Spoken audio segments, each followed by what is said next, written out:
یا رب صل وسلم دائما ابدا علی حبیبک خیر الخلق کلہم۔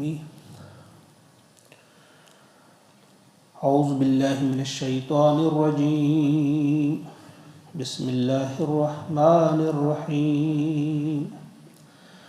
وَيَسْتَفْتُونَكَ فِي النِّسَاءِ قُلِ اللَّهُ يُفْتِيكُمْ فِيهِنَّ وَمَا يُتْلَى عَلَيْكُمْ فِي الْكِتَابِ فِي يَتَامَى النِّسَاءِ اللَّاتِي لَا تُؤْتُونَهُنَّ مَا كُتِبَ لَهُنَّ وَتَرْغَبُونَ أَن تَنكِحُوهُنَّ وَالْمُسْتَضْعَفِينَ مِنَ الْوِلْدَانِ وَأَن تَقُومُوا لِلْيَتَامَى بِالْقِسْطِ وَمَا تَفْعَلُوا مِنْ خَيْرٍ فَإِنَّ اللَّهَ كَانَ بِهِ عَلِيمًا۔ 19 رمضان المبارک 1444 ہجری۔ آج کا یہ درس سورۃ النساء آیت 127 سے آگے ہوگا انشاءاللہ، رکوع نمبر 19۔ اللہ کا ارشاد ہوتا ہے وَيَسْتَفْتُونَكَ، یہ آپ سے دریافت کرتے ہیں، فتویٰ پوچھتے ہیں یہ آپ سے، فی النساء، عورتوں کے بارے میں۔ ابھی ہم نے اس میں پڑھی عورتوں کے متعلق جو کچھ احکامات تھے وہ ہم نے پڑھے، اس پر کچھ سوالات ابھرے، ان نے سوالات کیے، اب ان سوالات کے جوابات دیے جا رہے ہیں۔ اصل میں کچھ ایسی چیزیں ہیں جو ان کے بالکل ان کی سوچ سے کچھ عجیب قسم کی وہ ٹکرا رہی تھی کہ بھائی عورتوں کے بارے میں ایسے حقوق اتنا کچھ ان کے بارے میں سوچا جا رہا ہے، شاید یہ عارضی طور ہو۔ تو اللہ تعالیٰ نے ان کا جواب دیا کہ یہ عارضی طور نہیں ہے، عورتوں کا یہ مقام ہے اور ان کے یہ حقوق تم نے ادا کرنے ہوں گے، چاہے وراثت میں حصہ ہو وہ بھی ادا کرنا ہوگا، یا اس کے علاوہ آپ کی زوجیت میں جب وہ ہوں تو ان کے کیا آپ پر حقوق ہیں اسی انداز سے آپ کو ادا کرنے ہوں گے۔ فرمایا یہ عورتوں کے بارے میں پوچھتے ہیں آپ سے، قُلِ اللَّهُ، آپ بتا دیجئے کہ اللہ تعالیٰ یفتیکم، فتویٰ دیتا ہے تمہیں، یعنی حکم دیتا ہے تمہیں، فیہن، ان کے بارے میں، وما یتلی علیکم، اور یاد دلاتا ہے وہ چیز جو تمہیں کہی گئی، جو تمہیں بتائی گئی، وما یتلی علیکم فی الکتاب، یعنی اس کے علاوہ یہ بھی بتا رہا ہے اللہ تعالیٰ آپ کو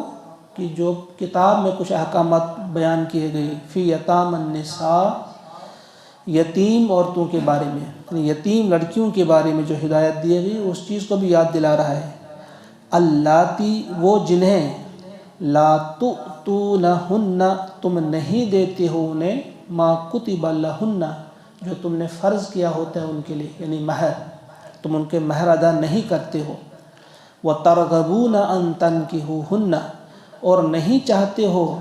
انہیں نکاح میں لینا ہے۔ اس کے دو معنی ہیں یہاں پہ، ذہن میں رہے۔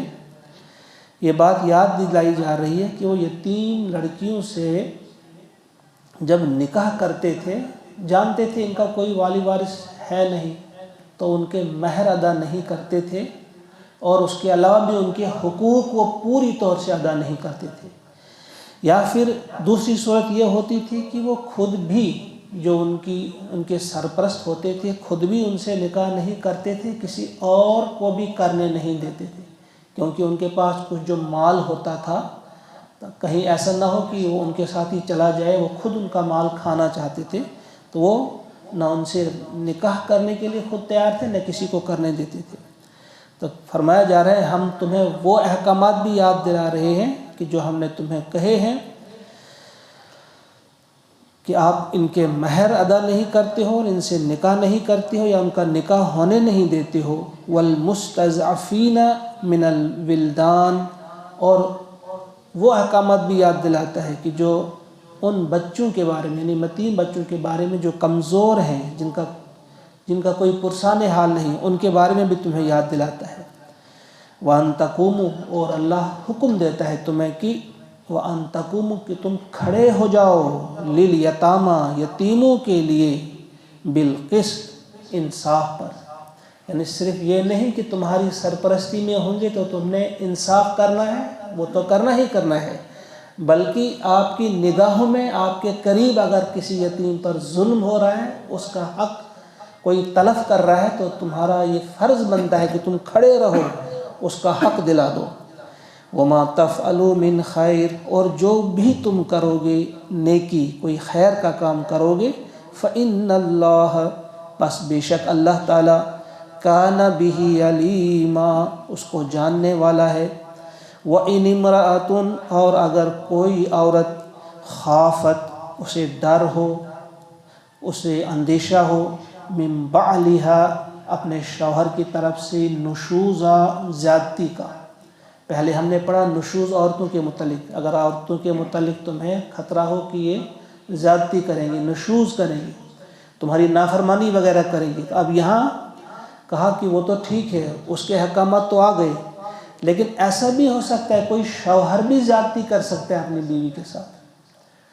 چونکہ وہ اپنے آپ کو سمجھتا ہے میں قوام ہوں، تو میں اس کا ناجائز فائدہ اٹھاتے ہوئے عورتوں کو تنگ کر سکتا ہوں، زیادتی کر سکتا ہوں۔ تو فرمایا اگر کوئی عورت یہ محسوس کرے یا اسے ڈر ہو کہ اپنے شوہر کی طرف سے کہ وہ زیادتی کر رہا ہے اس کے ساتھ، او اعراضاً، یا بے رغبتی، یعنی اس کی طرف کوئی خاص توجہ نہیں دے رہا ہے، وہ دوسری بیوی کی تلاش میں ہے یا دوسرا نکاح اس نے کیا ہے اور اسی کی طرف جھکا ہوا ہے، آپ کی طرف وہ آ نہیں رہا ہے، وہ بے رغبتی آپ کے ساتھ ہو رہی ہے، تو فلا جناح علیہما، تو پھر کوئی گناہ نہیں ان دونوں پر، ان یصلحا، کہ وہ صلح کر لیں، بینہما، آپس میں صلح، کوئی صلح، پھر کوئی گناہ نہیں کہ وہ آپس میں کوئی صلح کرے۔ یہ صلح کیا ہے؟ کچھ مفسرین کہتے ہیں یہاں کہ وہ عورت اس سے خلا لے سکتی ہے، یعنی ٹھیک انداز سے، بہتر انداز سے وہ اس سے کھلا لے سکتی ہے، اسے حق ہے۔ اور کچھ مفسرین کہتے ہیں کہ نہیں، یہاں صلح سے مراد جو ہے وہ صلح کریں، اس اعتبار سے کہ اگر عورت کو کچھ دے دینا پڑے، یعنی حق مہر معاف کرنا پڑے، یا اپنی باری میں کچھ تخفیف کرنی پڑے، یعنی اپنی باری سے کسی حد تک وہ دستبردار ہو جائے، یعنی وہ تیار ہو اس بات پر کہ ٹھیک ہے اگر آپ کی رغبت دوسری سے ہے زیادہ تو ٹھیک ہے، لیکن مجھے بھی اپنے نکاح میں رکھ لو، تو اس قسم کا صلح وہ کر سکتے ہیں۔ والصلح خیر، اور صلح بہتر ہے۔ وَأُحْضِرَتِ الْأَنفُسُ الشُّحَّ، اور حاضر کیا گیا ہے، یعنی موجود ہے طبیعتوں میں بخل، یعنی اگر خلا مانگتی ہے بیوی، تو اگر کھلا مانگے گی تو اس وقت چونکہ بخل نفسوں میں شامل ہوتا ہے، اس کو چھا دیا گیا ہے، یہ حاضر رہتا ہے، بخیلی ہوتی ہے انسان کے اس نفس کے اندر، تو عورت کہے گی مجھے میرا مہر مجھے ہی چاہیے، میں نہیں واپس کروں گی، لیکن وہاں سے شوہر کہے گا کہ نہیں مجھے مہر واپس چاہیے، پھر میں خلا دوں گا، تو کہا کہ چونکہ یہ بخل موجود ہوتا ہے طبیعتوں میں، تو اس صورت میں یہ ہے ایک خاص آپ یہ ایک قسم کی سفارش ہے۔ اللہ تعالیٰ فرماتے ہیں وَإِن تُحْسِنُوا، یعنی شوہروں سے ہی کہا جا رہا ہے کہ اگر تم تو مرد ہو، بہرحال مرد ہو تم، وَإِن تُحْسِنُوا، اگر تم نیکی کرو گے، وَتَتَّقُوا، اور پرہیزگاری ہی اختیار کرو گے،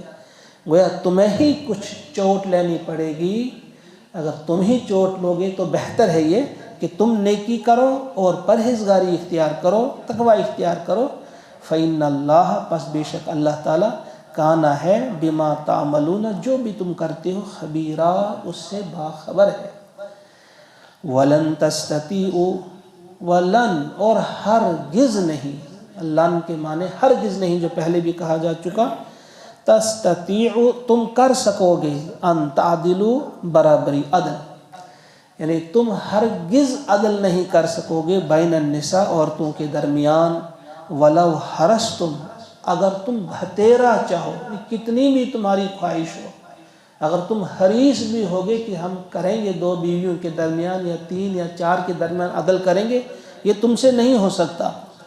فلا تمیلوا، پس نہ جھک پڑو، کل المیل، بالکل جھک جانا، یعنی بالکل ہی کسی بیوی کی طرف تم جھک نہ جاؤ، یعنی اگرچہ مکمل عدل تم سے نہیں ہو سکتا، لیکن کم از کم اتنا تو ہو سکتا ہے کہ بالکل ہی کسی ایک طرف جھک نہ جاؤ۔ فتذروها، تو پھر دوسری کو تم ڈال دو گے، کالمعلقہ، لٹکتی ہوئی، دوسری بیوی جو تمہاری ہو تو اس کو یہی سمجھا جائے گا کہ نہ اسے طلاق مل رہی ہے اور نہ یہ اس کی بیوی ہے، یعنی بالکل ہی اس کے ساتھ زیادتی ہو رہی ہو، ایسا نہ کرو۔ وَإِن تُصْلِحُوا، اور اگر تم اصلاح کرتے رہو، وَتَتَّقُوا، اور پرہیزگاری کرو، فَإِنَّ اللَّهَ، پس بے شک اللہ تعالیٰ، كَانَ غَفُورًا رَحِيمًا، بخشنے والا اور مہربان ہے۔ وَإِن يَتَفَرَّقَا، اور اگر وہ دونوں جدا ہو جائیں، یعنی اب اگر ان کی نہیں بنی، صلح نہیں ہوئی، اب اگر جدائی ہی ہو رہی ہے، یہ بھی کوئی ایسا نہیں ہے کہ پھر انسان خواہ میں کسی کو رو کے رکھے، وہ اس پر ظلم ڈھا رہا ہے، ظلم کر رہا ہے، اور معاشرہ کہہ رہا ہے کہ نہیں تمہیں رکھنا ہی ہوگا، عیسائیت سے وہ مرعوب ہو کر یا دوسری عزموں سے مرعوب ہو کر کہ طلاق بہتر چیز نہیں ہے، تو پھر وہ لٹکتی رہے، پریشانیوں پر پریشانیاں اٹھاتی رہے، ایسا بھی نہیں ہے۔ پھر یہاں فرمایا جا رہا ہے کہ پھر جب وہ جدا ہو جائیں تو جدائی کی اجازت ہے، حلال ہے۔ وَإِن يَتَفَرَّقَا، اور اگر وہ پھر دونوں جدا ہو جائیں تو پھر یاد رکھنا چاہیے، یُغْنِ اللَّهُ، اللہ بے نیاز کر دے گا، کلن، ہر ایک کو، یعنی دونوں کو، میاں کو بھی بیوی کو بھی، دونوں کو بے نیاز کر دے گا، غنی کر دے گا، مالدار کر دے گا، من سعتہ، اپنی وسعت سے، یعنی جو اللہ تعالیٰ بہت زیادہ وسعتوں والا ہے تو کشائش سے، وسعتوں سے انہیں مالا مال کر دے گا، غنی کر دے گا۔ گویا ایسا نہیں ہے کہ بس شوہر ہی بیوی کو پال رہا تھا، نہیں، اللہ پالنے والا ہے، اس کو بھی پالے گا۔ یا شوہر محتاج تھا بیوی کا کہ اس کے بغیر شوہر کی بھی نہیں بنے گی، دونوں کے لیے وہ دونوں کو غنی کر سکتا ہے۔ وَكَانَ اللَّهُ، اور ہے اللہ تعالیٰ، واسعاً حکیمہ، بڑی وسعتوں والا اور بڑی حکمت والا۔ وَلِلَّهِ مَا فِي السَّمَاوَاتِ، اور ہے اور نہیں ہوگا، اللہ ہی کا تو ہے، مَا فِي السَّمَاوَاتِ، جو کچھ آسمانوں میں ہے، وَمَا فِي الْأَرْضِ، اور جو کچھ زمین میں ہے۔ وَلَقَدْ وَصَّيْنَا، اور ہم نے تاکید کر دی ہے، الَّذِينَ أُوتُوا الْكِتَابَ، انہیں جنہیں کتاب دی گئی تھی، اہل کتاب کو ہم تاکید کر چکے ہیں، من قبلکم، تم سے پہلے، وَإِيَّاكُمْ، اور تمہیں بھی، یعنی انہیں ہم تاکیدی حکم دے چکے ہیں اور تم کو بھی دے رہے ہیں، کس چیز کا؟ ان اتقوا اللہ، کہ تم اللہ سے ڈرتے رہو، مین چیز آ گئی تقوی، یعنی ہر معاملے میں جو ہے اللہ کی نافرمانی سے، اللہ کی ناراضگی سے بچنے کے لیے جو سب سے اہم چیز ہے وہ تقوی ہے۔ فرمایا تم کو بھی ہم وہ تاکیدی حکم دے رہے ہیں تقوی کا، تقوی اختیار کرو۔ وَإِن تَكْفُرُوا، اور اگر تم کفر کرو گے، فَإِنَّ، پس بے شک، لِلَّهِ مَا فِي السَّمَاوَاتِ وَمَا فِي الْأَرْضِ، جو کچھ بھی آسمانوں اور زمین میں ہے وہ تو اللہ ہی کا ہے، اس کا کیا بگڑے گا؟ اگر تم کفر کرو گے اللہ کا کیا نقصان ہوگا؟ وَكَانَ اللَّهُ غَنِيًّا حَمِيدًا، اور ہے اللہ تعالیٰ غنی اور حمید۔ غنی ہوتا ہے بے نیاز، بے پرواہ، یعنی ایسی صفت ہے جس سے بہت زیادہ ڈرا جانا چاہیے کہ اللہ تعالیٰ بے پرواہ ہے، تمہیں ہماری ضرورت نہیں، وہ بہت بے پرواہ ہے، بہت غنی ہے اور سب خوبیوں والا ہے۔ وَلِلَّهِ مَا فِي السَّمَاوَاتِ وَمَا فِي الْأَرْضِ، اور اللہ ہی کا ہے، بار بار اس چیز کو دہرایا جا رہا ہے، یہ جتنا یہ انسان کے ذہن میں، دل و دماغ پہ چھائی ہوئی یہ چیز کہ سب کچھ اللہ ہی کا ہے، تو پھر کسی لالچ اور کسی خوف کی بنا پہ انسان اللہ کی نافرمانی نہیں کرے گا۔ اور اللہ ہی کے لیے ہے جو کچھ آسمانوں میں اور جو کچھ زمین میں ہے۔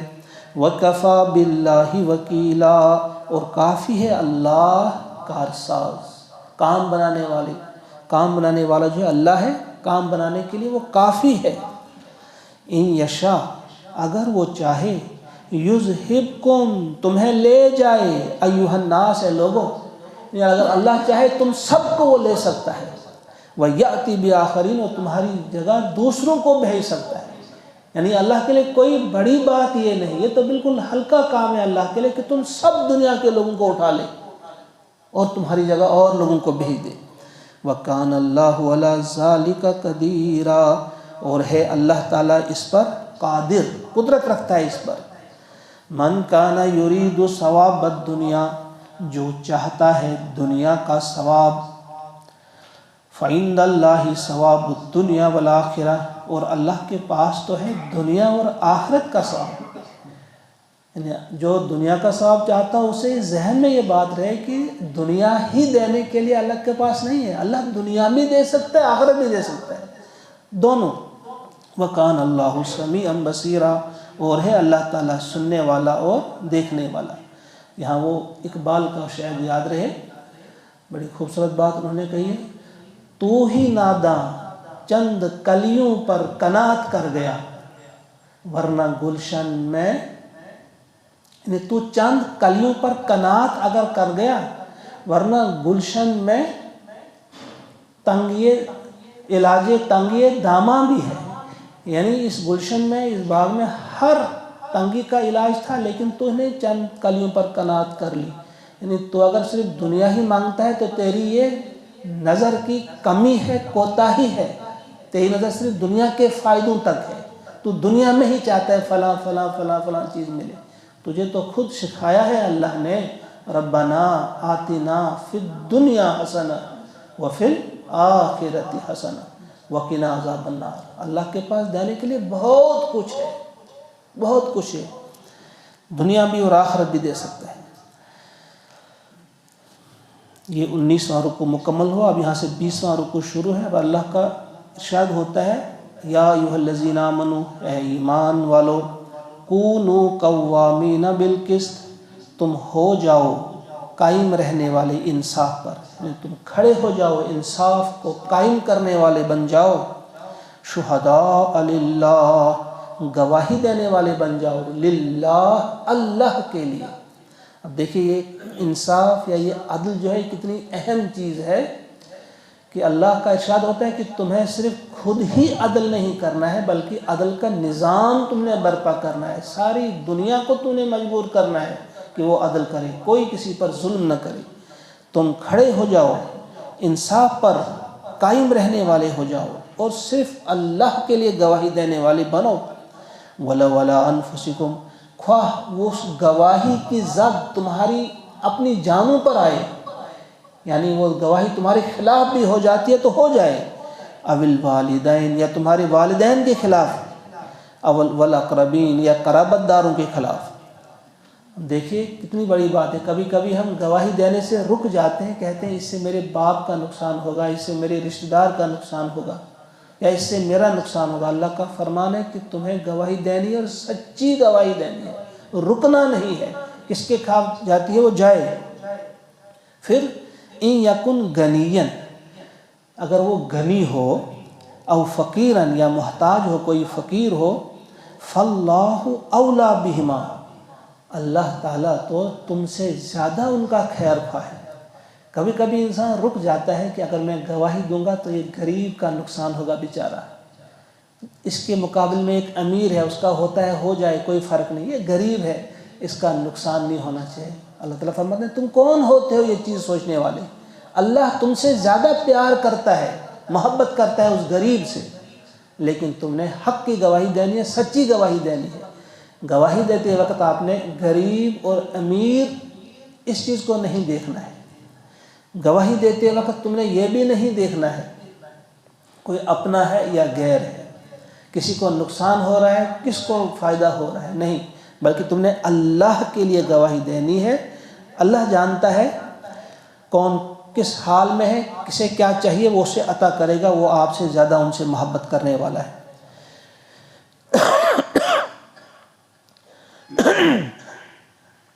کسی کی غربت دیکھ کر، کسی کی لاچاری دیکھ کر کہیں ایسا نہ ہو کہ تم انصاف کرنے سے رک جاؤ۔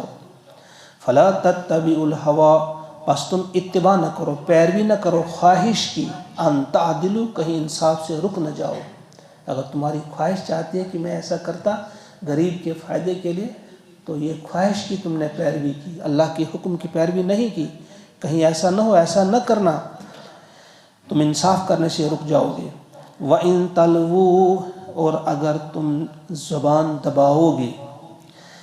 او تعرضوا، یا پہلو تہی کرو گے، زبان دباؤ گے کیا، تلو یعنی زبان کو مروڑو گے، یعنی تم جھوٹی گواہی دے رہے ہو، جھوٹ بولنا چاہتے ہو لیکن زبان پہ آ نہیں رہا ہے، تو پھر نہ سچ بول رہے ہو نہ جھوٹ بول رہے ہو، یعنی تمہاری زبان لڑکھڑا رہی ہے سچی گواہی دینے سے، یا پھر تم پہلو تہی کرتے ہو، سچ بولنا ہی نہیں چاہتے ہو، یا چھپ جانا چاہتے ہو، دینے ہی نہیں چاہتے ہو تم گواہی۔ تو یہ دونوں چیزیں جو ہیں یاد رکھو، فَإِنَّ اللَّهَ، پس بے شک اللہ تعالیٰ، کَانَ بِمَا تَعْمَلُونَ خَبِيرًا، جو کچھ تم کرتے ہو اس سے باخبر ہے، یعنی تمہیں گواہی چھپانی بھی نہیں ہے اور تم نے غلط گواہی نہیں دینی ہے، سچی گواہی دینی ہے۔ یا ایھا الذین آمنوا، اے ایمان والو۔ کبھی کبھی انسان سوچتا ہے نا گواہی دیتے وقت کہ یہ غریب ہے بیچارہ، اگر میں نے اس کے خلاف گواہی دے دی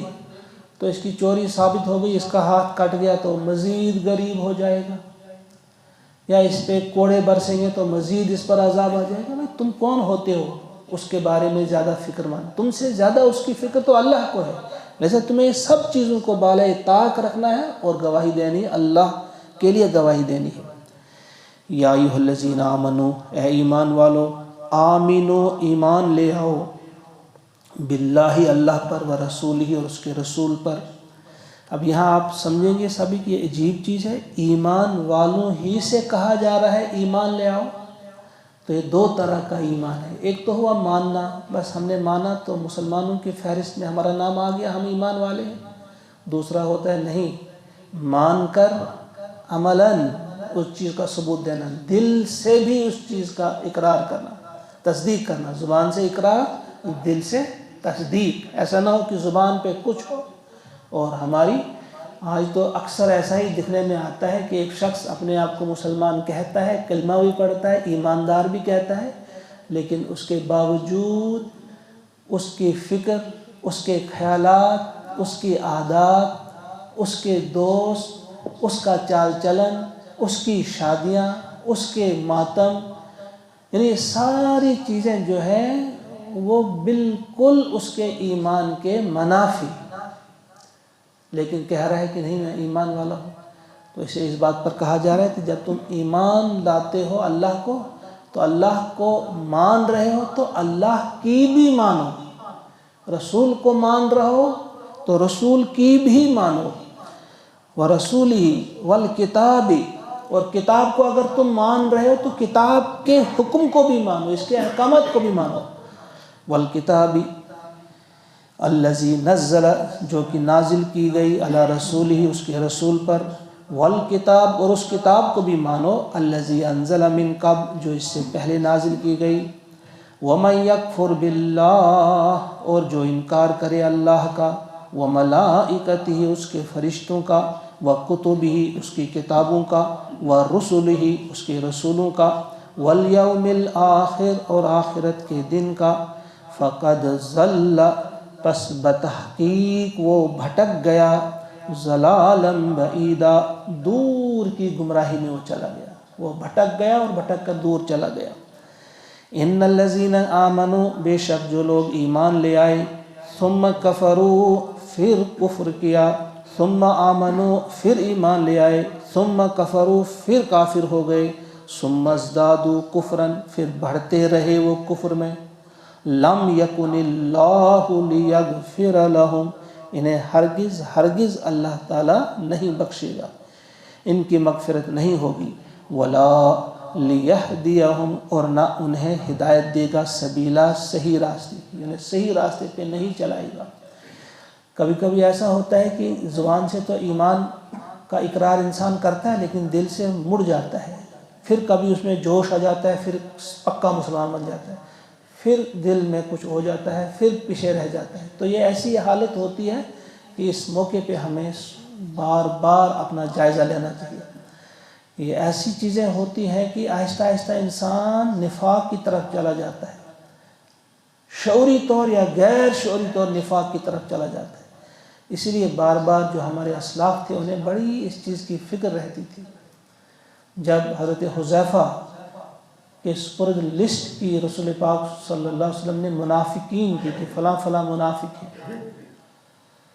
تو حضرت عمر جیسے جلیل القدر صحابی رضی اللہ تعالیٰ عنہ ان کے پاس جاتے ہیں، صرف کہتے ہیں صرف اتنا بتاؤ، تم تو راز آؤٹ نہیں کرو گے لیکن صرف اتنا بتاؤ ان میں عمر کا نام تو نہیں ہے، اس میں میرا نام تو نہیں ہے. یعنی کتنی فکر رہتی تھی انہیں. تو ہمیں بھی بار بار اپنے دل کا جائزہ لینا چاہیے. کبھی ہمارا دل کفر کی طرف تو نہیں چلا جاتا؟ تو جو ایسا کرے گا، کبھی ایمان، کبھی کفر، کبھی ادھر کبھی ادھر، تو پھر ایک وقت آتا ہے جس طرح سے بشیر بن عبیرق کی بات چلی تھی کہ دل میں کچھ تھا، زبان پہ کچھ تھا، کبھی ادھر آتا کبھی ادھر آتا، لیکن بالآخر پھر وہ چلا گیا ادھر ہی. فرمایا اس کو پھر کفر میں اس کو وہ بڑھتا رہا کفر میں، بڑھتا رہا کفر میں. یہ اس کے ایک مطلب یہ بھی ہے کہ نہ صرف خود وہ کفر کی راہ اختیار کرتا ہے، پھر اوروں کو بھی اپنے ساتھ لے جاتا ہے. تو پھر بڑھتا رہا. تو ایسے لوگوں کے لیے کوئی مغفرت نہیں، اور ایسے لوگوں کو سیدھا راستہ اللہ تعالیٰ نہیں دکھاتا. اللہ تعالیٰ ہم سب کو محفوظ رکھے. بشر المنافقین، خوشخبری دے دو منافقوں کو. کس چیز کی خوشخبری؟ بِأَنَّ لَهُمْ، کہ ان کے لیے ہے عذابًا علیما، دردناک عذاب. اسے خوشخبری کہا، گویا انہیں یاد رہے کہ جس خوشخبری کی یہ تلاش میں خوشخبری ہے ان کے لیے، مگر ہے وہ عذاب علیم کی خوشخبری. الذین یتخذون، یہ جو بناتے ہیں، الکافرین اولیاء، کافروں کو اپنا دوست، من دون المؤمنین، مومنین کو چھوڑ کر. جس طرح وہ بھی چلے گئے وہاں سے، مکہ چلے گئے، مشرکین کے ساتھ مل گئے. ایبتغون عندہم العزہ، کیا یہ تلاش کرتے ان کے ہاں عزت؟ فإن العزت للہ جمیعا، تو بے شک عزت تو ساری کی ساری اللہ کے لیے ہے. یعنی عزت کا مالک تو اللہ ہے. عزت اللہ کے در سے ملتی ہے، کسی اور در سے نہیں ملتی. تو یہ کیا ان کے پاس چلے گئے عزت تلاش کرنے کے لیے؟ وَقَدْ نَزَّلَ عَلَيْكُمْ فِي الْكِتَابِ، اور بتحقیق اتار چکا ہے تم پر اس کتاب میں، یعنی اس کتاب میں پہلے تم پر وہ ہدایت دی جا چکی ہے. کیا؟ ان کہ اذا سمعتم، جب تم سنو، آیات اللہ، اللہ کی آیتوں کے ساتھ، یکفر بہا، اس کے ساتھ یا اس کسی مجلس میں اللہ کی آیات کے متعلق کفر بکا جا رہا ہے، اللہ تعالیٰ کی آیت کا انکار ہو رہا ہے، یا اللہ تعالیٰ کی آیات کے متعلق کفر بکا جا رہا ہے کسی ایسی مجلس میں، وَيُسْتَهْزَأُ بِهَا، اور ان کا مذاق اڑایا جا رہا ہے، فَلَا تَقْعُدُوا مَعَهُمْ، اور تم سے کہا جا چکا ہے پہلے کہ ان کے ساتھ مت بیٹھو.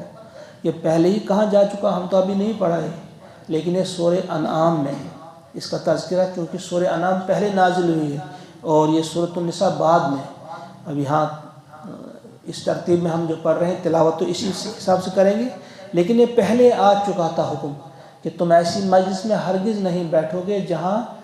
اللہ کی آیتوں کے خلاف کفر بکا جا رہا ہو یا ان کا مذاق اڑایا جا رہا ہو. تو یہاں یاد دلائی جا رہی کہ پہلے ہی یہ بات آپ کو بتائی جا چکی ہے کہ تم وہاں نہیں بیٹھو گے. حتیٰ، یہاں تک کہ یخوضوا، وہ مشغول ہو جائیں، فی حدیث غیر، کسی اور بات میں. جب تک نہ اس چیز کو چھوڑیں، وہ اللہ کی آیات کا مذاق یا کفر وہ چھوڑیں، کسی اور گفتگو میں مصروف ہو جائیں، پھر بیٹھ سکتے ہو. انکم، اگر تم، اذن، اس صورت میں اگر تم نے ایسا کیا کہ اس مجلس میں بیٹھے رہے، تمہاری غیرت نے یہ سب کچھ گوارا کر لیا، تم بیٹھے وہاں پہ کہ اللہ کی آیات کا مذاق بھی ہو رہا ہے اور کفر بھی بکا جا رہا ہے ان کے متعلق، پھر بھی تم وہیں بیٹھے رہے، اگر تم نے ایسا کیا تو سنو، مثلہم، پھر تم انہی جیسے ہوگے. اور پھر یاد رکھو، ان اللہ، بے شک اللہ تعالیٰ، جامع المنافقین، جمع کرنے والا ہے منافقوں کو، والکافرین، اور کافروں کو، فی جہنم، جہنم میں، جمیعا، تمام، سب کے سب. پھر تم بھی انہی کے جیسے ہو، پھر تم سب کو گویا منافقوں کو بھی کافروں کو بھی جہنم میں جمع کیا جائے گا. الذین یتربصون، جو لوگ تکتے رہتے ہیں، انتظار میں رہتے ہیں، بکم، تمہارا انتظار کرتے رہتے ہیں، تمہیں دیکھتے رہتے ہیں. کیا؟ فَإِن كَانَ لَكُمْ، وہ یہ دیکھ رہے ہیں کہ اگر تمہیں ملے فتح من اللہ، اللہ کی طرف سے، قالوا، تو آئیں گے کہیں گے تم سے، الم نکم معکم، کیا ہم تمہارے ساتھ نہیں تھے؟ وَإِن، اور اگر، کان للکافرین نصیب، اگر کافروں کے حصے میں آ گئی وہ فتح، قالوا، تو ان کے پاس جائیں گے کہیں گے، الم نستحوذ علیکم، کیا ہم تم پر غلبہ نہیں پا سکتے تھے؟ کیا ہم تمہارے ساتھ لڑ نہیں سکتے تھے؟ ہم نے تمہارے خلاف نہیں لڑا۔ وَنَمْنَعَكُمْ مِنَ الْمُؤْمِنِينَ، اور ہم نے بچایا تم کو مومنوں سے۔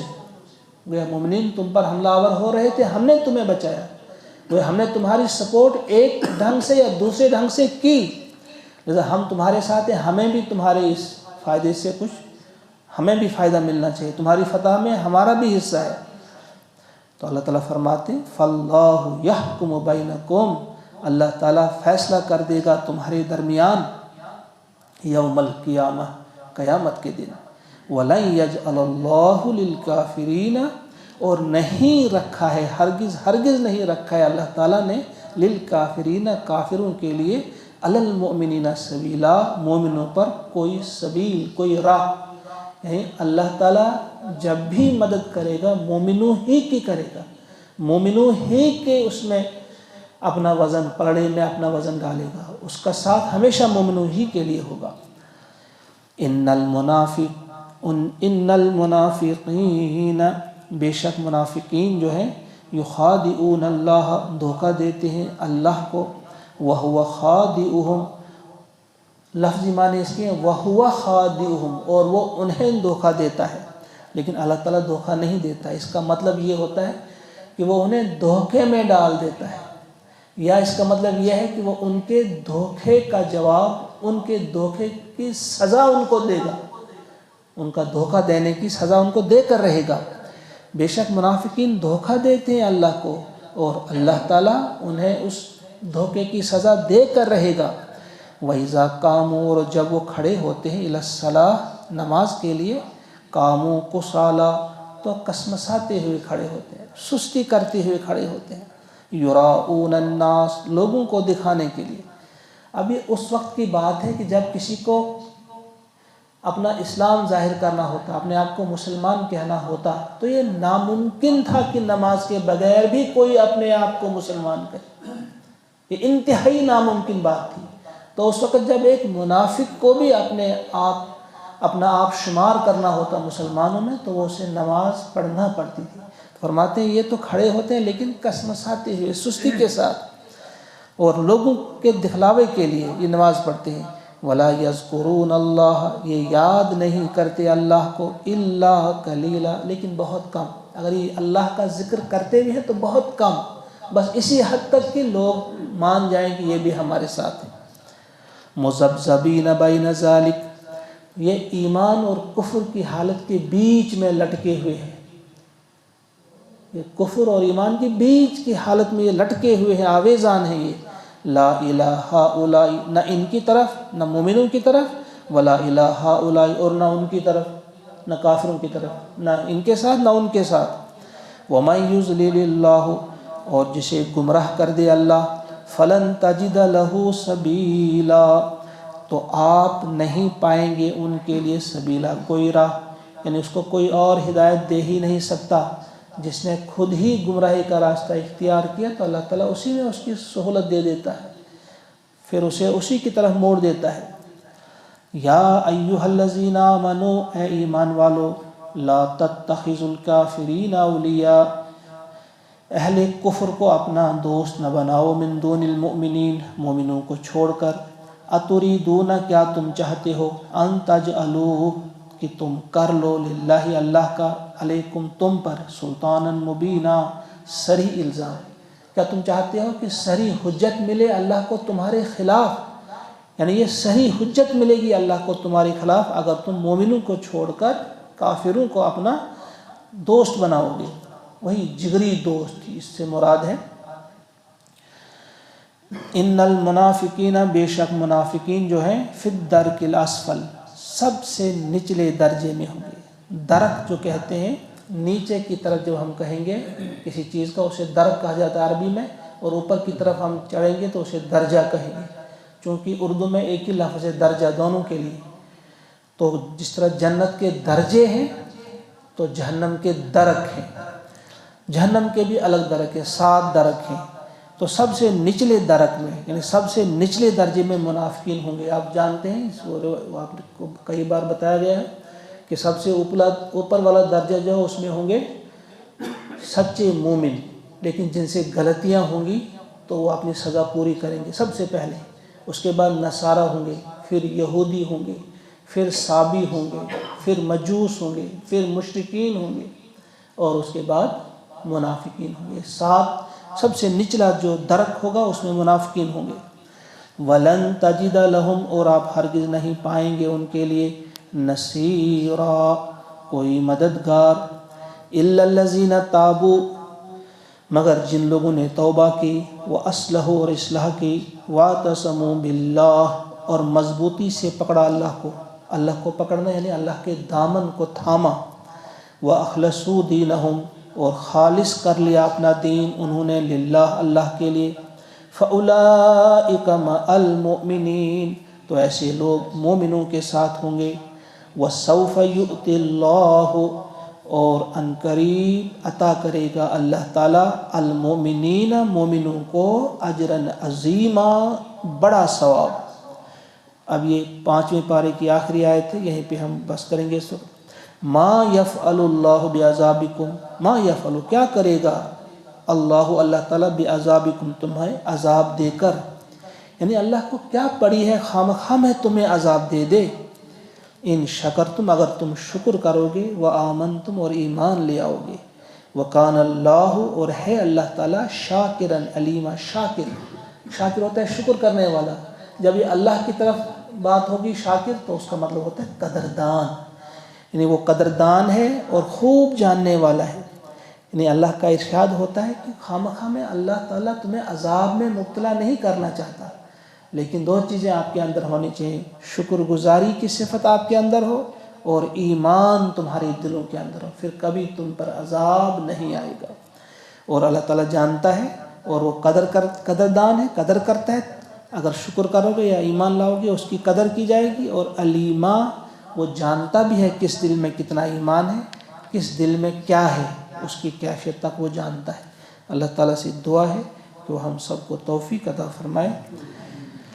کہ ہم ان آیات کو اپنے دلوں میں اتارنے والے بنیں، اور انہی کے مطابق اپنی زندگیوں کو سنوارنے والے بنیں۔ اللہ تعالیٰ مجھے بھی اور آپ کو بھی، ہم سب کو